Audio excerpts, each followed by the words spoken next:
નમસ્કાર, કોમન મેનના મંચ પર આપ સૌનું સ્વાગત છે. કેરોસીનનો કકળાટ આ શબ્દ વર્ષો પહેલા આપ સૌના કાનમાં ગૂંજતો અને અખબારોની હેડલાઇન બનતો. કેરોસીનનો કકળાટ અને મેળવવા માટેની મથામણ આપણા કોમન મેનના જીવનનો મહત્વનો હિસ્સો હતો અને એવું લાગતું હતું કે રેશનિંગની લાઈનો ફરી પાછી ક્યારેય જોવા નહીં મળે. સરકાર ભૂલી ગઈ, પ્રજા પણ ભૂલી ગઈ, પરંતુ સમયનું ચક્ર બદલાયું અને એવું લાગવા લાગ્યું કે કેરોસીન ફરી પાછું આપણા જીવનમાં આવી રહ્યું છે.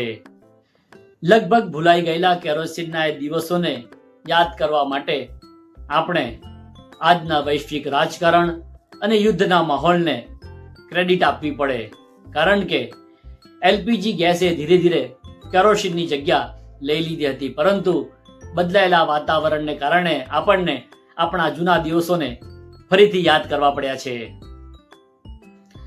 અરે જે પેઢીએ સ્ટવ સળગાવ્યો છે, જેણે કેરોસીનની ગંધ અનુભવી છે, એના માટે કેરોસીન એ કોઈ ઈંધણ નથી, એ તો આખી યાદોની એક પોટલી છે.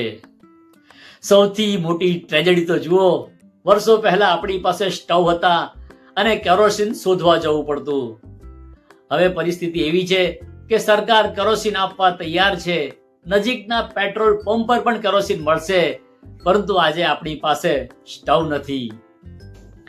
યાદ છે પેલી સ્ટવની પિન? સ્ટવ થોડો સળગે એટલે એમાં પિન નાખતા, જેથી કરીને એની જ્વાળા સરખી રીતે ફેલાય. પેલો પ્રાઇમસનો શું શું અવાજ આખા ઘરમાં ગુંજતો. આજે જો નસીબ સંજોગે જૂનો સ્ટવ મળી જાય ને, તો એને રિપેર કરવાના કારીગરો ક્યાંથી શોધવા? અરે સ્ટવ જ ન હોય તો એના કારીગરો પણ ક્યાંથી હોય? આજની નવી પેઢી માટે તો પ્રાઇમસ એ કોઈક નવો જ શબ્દ હશે, કારણ કે એમણે ક્યારેય કેરોસીનની લાઈનમાં ઉભા રહેવાનો અનુભવ નથી મેળવ્યો.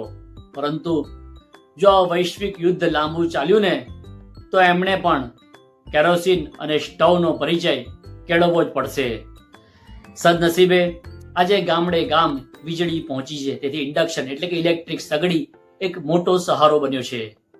જેમની પાસે ગેસની તંગી છે, તેઓ ફરી પાછા કોલસા કે લાકડા તરફ વળ્યા છે. જૂના ગરમ પાણીના બંબાઓ ધૂળ ખંખેરીને બહાર આવ્યા છે. પ્રદૂષણની વાતો તો હવે ગૌણ બની ગઈ છે, કારણ કે સૌથી મોટો સવાલ અસ્તિત્વને ટકાવી રાખવાનો છે. સમયનું ચક્ર પણ જુઓ કેવું ગોળ ફરે છે. જે વસ્તુને આપણે ગઈકાલ માનીને છોડી દીધી હતી, તે હવે જરૂરિયાત બનીને સામે આવીને ઊભી છે. કેરોસીનનો કકળાટ તો કદાચ ઓછો થશે, પરંતુ આત્મનિર્ભર બનવાનો આપણો ભગીરથ પ્રયાસ તો સતત ચાલતો જ રહેશે. તમારી સ્ટવ સાથેની કોઈ જૂની યાદ હોય ને, તો કોમેન્ટમાં જરૂરથી જણાવજો.